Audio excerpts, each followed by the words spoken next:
Hello, I am Dr. Samantha Miller, and I'm thrilled to be able to discuss with you today audition preparation tips for college students so that you college students can nail the audition process. After all, that is what it's all about.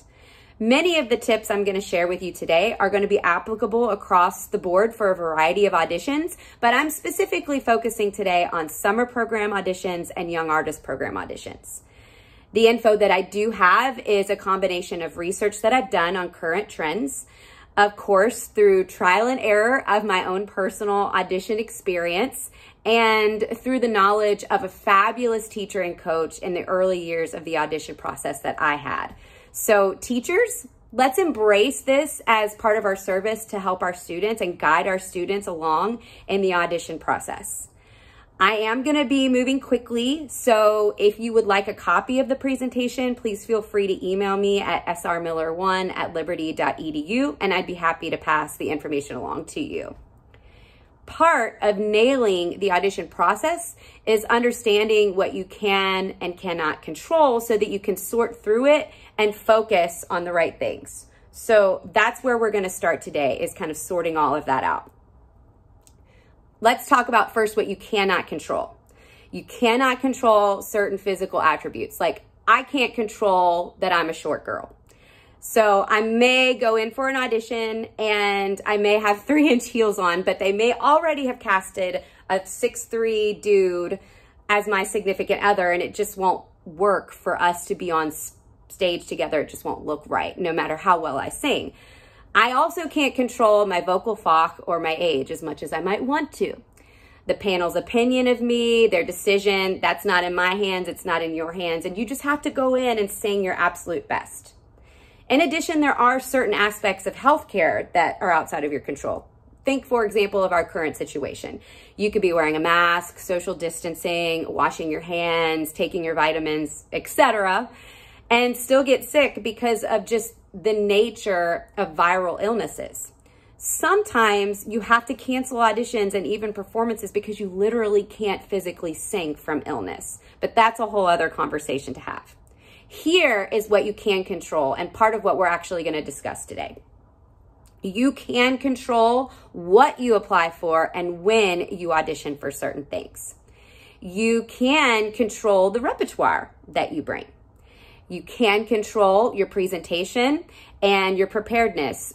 Basically, you can control singing the right notes and the rhythms and singing with expression, refining your languages, knowing your translation, basically making sure that what you are doing represents an understanding of the translation. You can also control your professionalism, your headshot, your resume, what you're wearing. And of course, you can control some aspects of your health, specifically your mental health. You can control some aspects of that to help you be able to navigate the audition process and the audition season with as much ease as possible. So let's start with what opportunities exist out there for college students to audition for. I have compiled a list basically of 3 levels of possible experiences and a starting point for college students. There's always exceptions to the rule, but sometimes it's just helpful to know where to start and how to proceed. So let's look at level 1. Level 1 auditions I consider to be pay-to-sings, festivals, opera workshops, and international immersion programs. These programs have details that must be read very carefully because they're often very specified to what they offer. Sometimes they're about art song and studying art song. Other times they're for opera scenes and role learning. Some even specify specific language repertoire because it's maybe an Italian immersion program, something like that. The point of these is to provide advanced training with highly skilled professionals to develop specific skills in order to help the singers advance to the next level. They can last anywhere from 1 week to a whole summer and often have a tuition requirement, although some do have scholarships. Teachers, I do want to encourage you and your students to really look into these programs and to encourage your students, teachers, to not skip out on this step. They look great on a resume and they're just part of the process toward professional singing. There are lots of ways to raise money toward these programs. that I don't really have a lot of time right now to discuss with you. The next level is typically for advanced undergraduates and graduate students, and they include summer apprentice programs and opera theaters and studio artist programs. Many times these pay, yay! Other times they're just free to attend, although there are also some that I've seen that do have a tuition requirement. A lot of times they're the whole summer, and it includes understudying roles, coaching arias, and sometimes you even get to perform the whole role. These programs are going to include intense language study and coaching. They're a blast, but they're a lot of hard work and require advanced skill and technical ability, which is why these programs are more suited toward advanced singers. Of course, the last level, which is typically the level that we are all really excited to get to, is for graduate students mostly and postgraduate, and they include year-long residency apprentice programs and even main stage roles, almost always offering compensation. Singers, I want to encourage you to trust your teachers and your coaches on knowing when you're ready to audition for what. Teachers, you can do research by talking to colleagues and listening to singers who have attended these programs and kind of gauge when to encourage some of your singers to actually go for these auditions and apply to get the audition. Now, let's move on to perhaps the most important part of this process, repertoire selection. Teachers, this is really important for us to consider as we plan out the repertoire for our students each semester, because it will really help set them up for success and not having to learn a bunch of stuff at the last minute. Because the truth is, with a lot of these programs, the requirements are going to vary. So knowing from program to program it's just not going to be consistent is important. They're almost always going to ask for an English selection. That is one thing you will be able to be certain of. Sometimes it just depends on the program. They may ask for an art song or an oratorio selection. And yes, musical theater is sometimes requested. So obviously know that what they are going to ask for every audition is going to vary, and also the number of songs that they're going to ask for is going to vary, and even the genres.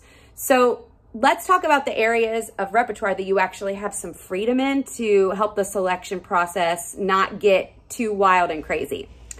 Obviously, stay within your vocal fach.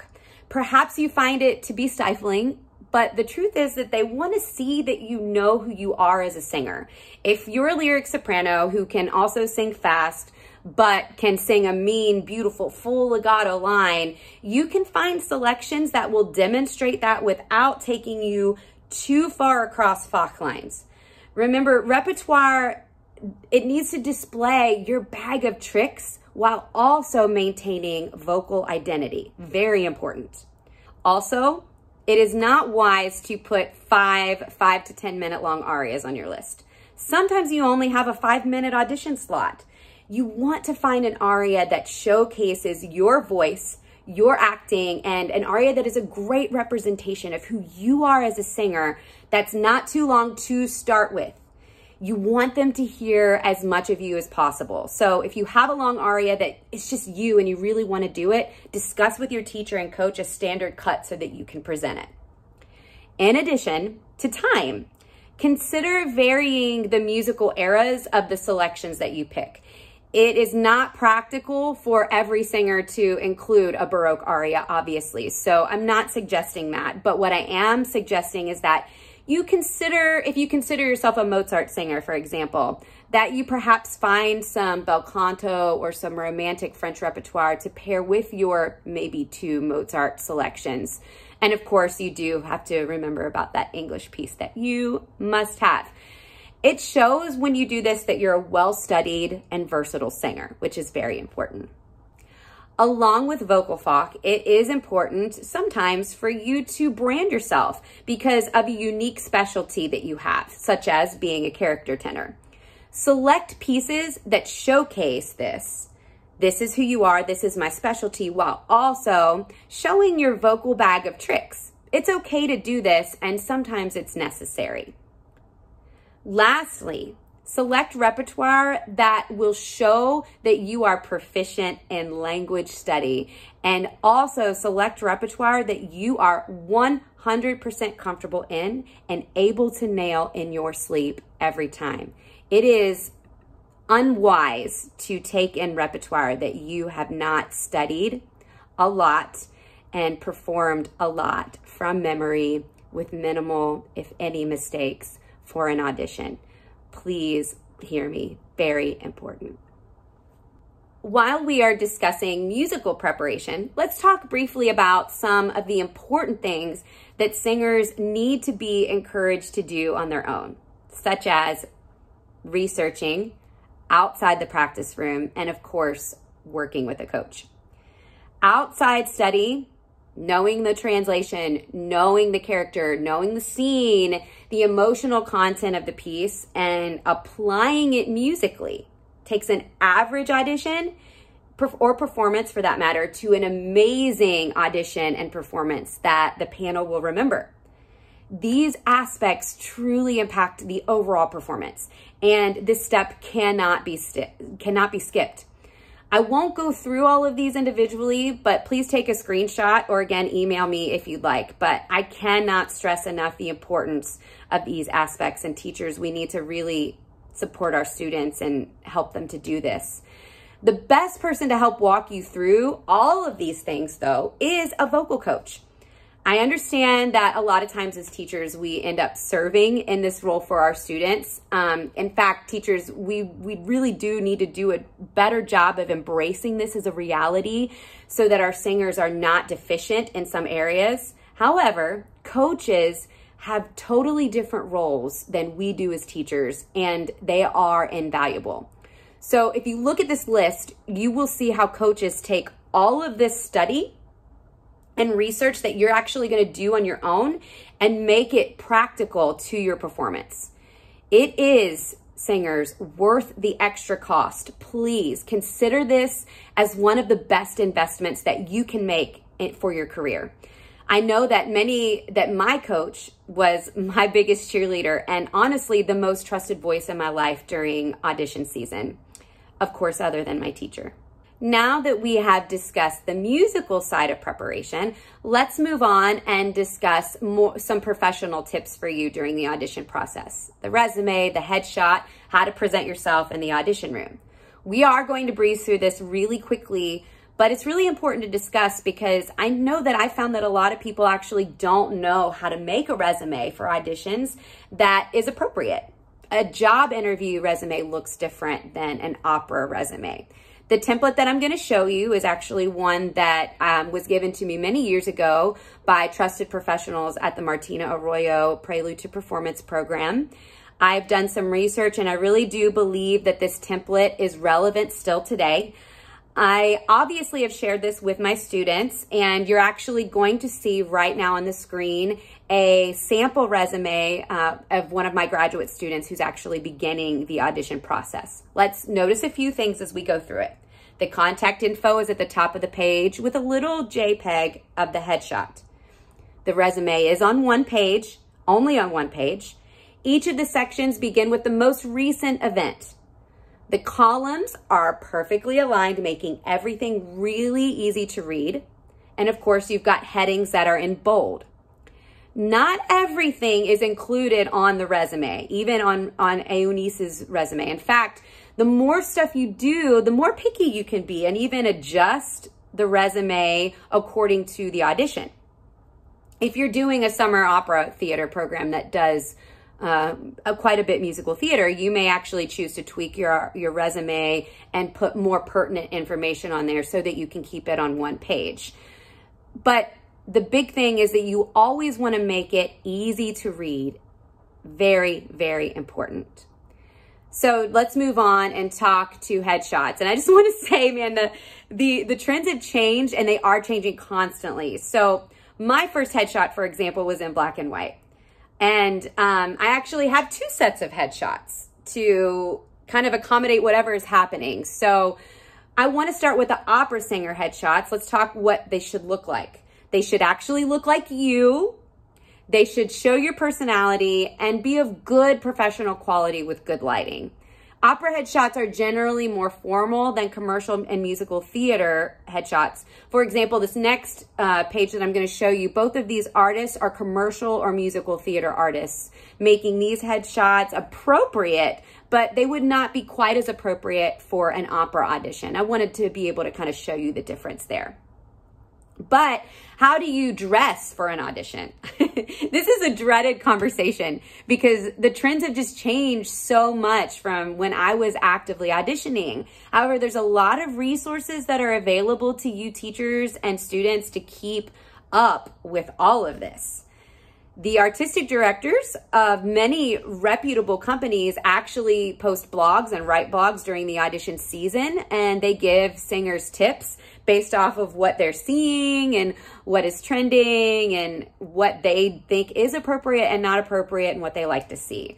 So Google this. Google is your friend. There's so much research that I have personally gathered from just reading many blogs. But the gist is that you want to be professional. You want to be comfortable. You basically do want to wear some color and you want to be yourself. Here is just a quick list of things to avoid. Again, I'm not going to read all of them, but you're going to get the gist as you kind of go through it, that it's basically they don't want to be distracted from your beautiful face and voice and your beautiful presentation. Here is a list of things that you need to have with you or do on the day of your audition. You want to have a spare copy of your resume and headshot, especially if things have updated since you've actually applied for the audition. I always offer it to them, even if things haven't changed. A typed out list of repertoire. Oftentimes the rep list is embedded in the application. I like to make it easy for the panel so that they're not having to flip through pages. I want them to pay attention to me. So I always bring in a list, and I'm going to share that with you later so you can see what it looks like. You want to have a neatly organized binder of music, which we are going to discuss a little bit more in a minute. And of course, kindness and patience for your pianist. Have water, of course, because sometimes the auditions facilities are a bit dry. You want to be prepared to wait and have patience because a lot of times the audition rooms are running behind. Here is a list of considerations when preparing your musical binder for your pianist. And I have checked this list by talking to some of the collaborative pianists that I've worked with and who I know have worked with a lot of singers and opera companies. The basic thing is to have neatly copied music with all musical markings and cuts clearly and neatly marked to avoid catastrophe. In addition, this is a word of caution. Do not put anything in your audition folder that you are not prepared to sing and pretty much sing perfectly.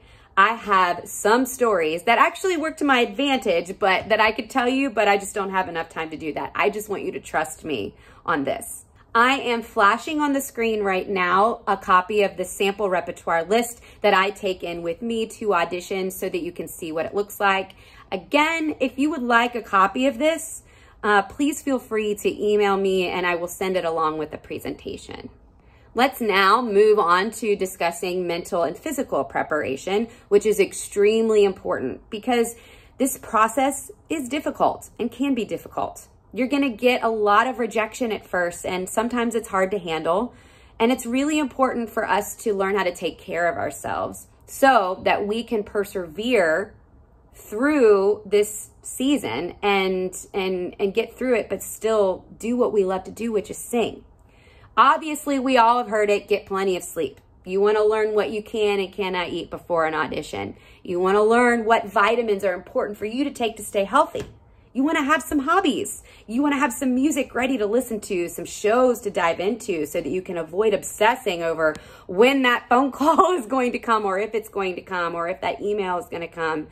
And of course, preparing for the auditions, this is not something that you want to leave until the last minute. You want to prepare for a while, specifically musically, but all of this stuff is not a last minute thing. Now, after the audition is important too. You want to treat yourself. Don't obsess over what just happened or what may happen, but celebrate that you just did it. relax, eat some ice cream, hang out with some friends. It is normal and it's okay to be excited about what just happened, but it's important to have a balanced view. Understand that you win some and you lose some. It's important for survival to have this mentality. Self-care matters during this time in your life. Find a supportive, but not a competitive community. Don't be afraid to see a counselor if it gets hard to bear, and find some hobbies outside of singing that you can embrace. Remember that your voice is a part of you and it is a gift to the world, but the results of these auditions do not define you. You are loved and valued with or without your voice. Thank you for listening today. Good luck, and please feel free to connect with me or contact me if you would like more information or the PowerPoint slides that I've shared with you in this presentation. Thanks again.